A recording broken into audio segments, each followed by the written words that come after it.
Pharmacodynamics भी पता है हर एक को? फार्माकोडायनेमिक्स नहीं पता? ओके।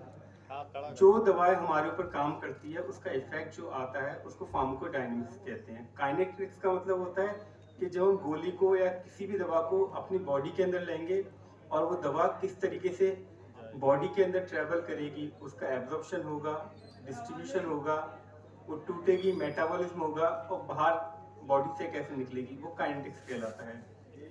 ऐसे ही करके डायनेमिक्स होता है। Now we have a privilege.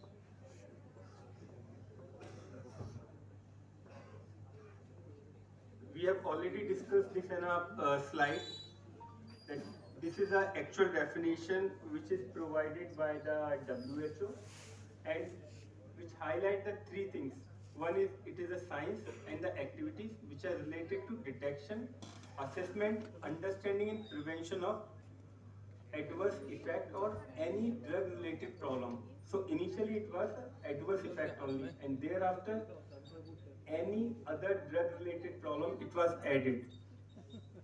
This is a definition from the WHO and the Uppsala Monitoring Center, and which highlight the scope of a pharmacovigilance.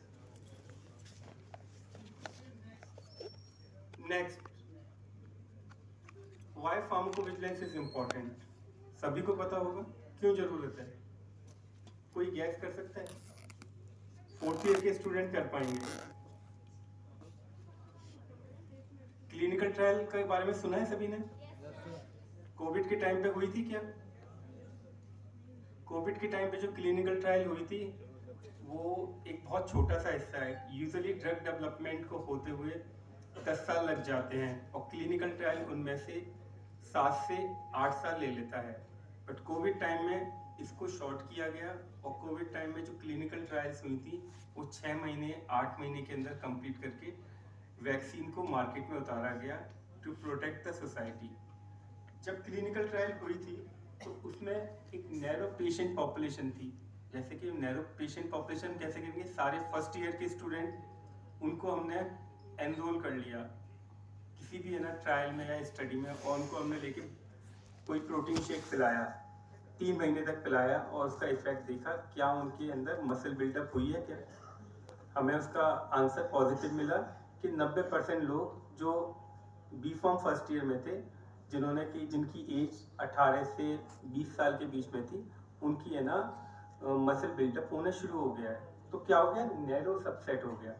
फिर उसके बाद कहा कि यार ये तो है ना क्लिनिकल ट्रायल से पता नहीं चल पाया, इस छोटी सी क्लिनिकल ट्रायल से, तो इस छोटी क्लिनिकल ट्रायल को हम बोलते हैं फेज 2 स्टडी। उसके बाद क्या फेज 3 स्टडी में क्या कि चलिए अब हम है ना ज़्यादा पेशेंट लेते हैं। तो हमने कहा जितने मंगलायतन यूनिवर्सिटी के अंदर स्टूडेंट हैं 18 से लेके 25 साल का बीच वाले एज ग्रुप, उन सबको हम प्रोटीन पिलाएंगे। 1 महीने तक पिलाया प्रोटीन और देखा कि हमने उस प्रोटीन को पिलाने के बाद में उनकी मसल बिल्डअप हुई या नहीं हुई। जब हमारा इफेक्ट तो ये था कि हमारा एम क्या है कि देखना है कि प्रोटीन लिया तो बॉडी बनेगी, बट उसके साथ साथ कुछ लोगों ने कहा कि मुझे लूज मोशन हो गए, मुझे एलर्जी हो गई, तो ये क्या हुआ, अनडिजायरेबल इवेंट। ये हम एक्सपेक्ट नहीं कर रहे थे क्योंकि प्रोटीन है, एक्सपेक्ट नहीं किया जा सकता। बट कुछ लोगों को उससे एलर्जी हुई, कुछ को है ना, कुछ लोगों को उसमें सिर में दर्द होना शुरू हो गया, कुछ पेट की दर्द की वजह से परेशान थे।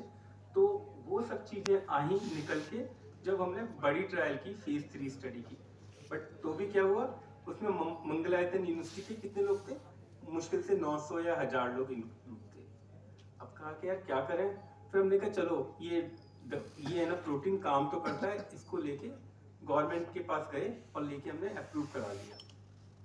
अप्रूवल के बाद वो मार्केट में आ गई क्योंकि प्रोडक्ट बनाया था मंगलायतन यूनिवर्सिटी ने। उसने कहा चलो अब तक हमने बच्चों पे ट्रायल की थी, अब हम क्या करते हैं अपने टीचर्स को भी इन्वॉल्व करते हैं। तो टीचर्स की एज कितनी होती है, टीचर्स की एज यूजुअली 35 से 50 या 60 साल की एज होती है। तो अब वो क्या हो गया कि एक डाइवर्स है ना पेशेंट पॉपुलेशन आ गया। तो पहले नैरो था, अब वो लेके बड़ा पेशेंट पॉपुलेशन बन गया।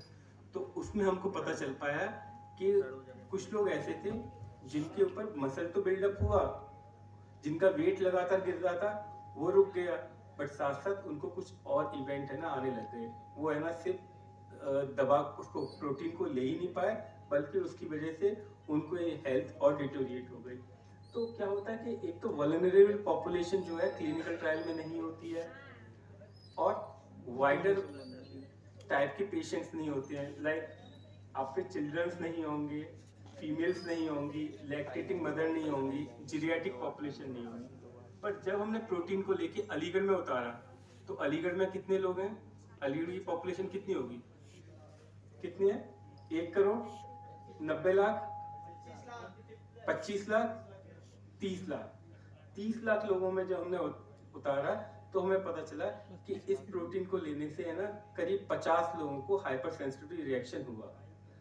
इसमें से लेके 20 लोगों को लेके सीरियस स्किन है ना इन्फेक्शन हुआ है, जिसे हम बोलते हैं स्टीवन जॉनसन सिंड्रोम हुआ। और पता क्यों चल पाया, क्योंकि क्लिनिकल ट्रायल होती है, उसमें 100 लोग होते हैं, तो उसमें कौन से इवेंट पता चल पाएंगे जो कि कॉमन होंगे या वेरी कॉमन होंगे।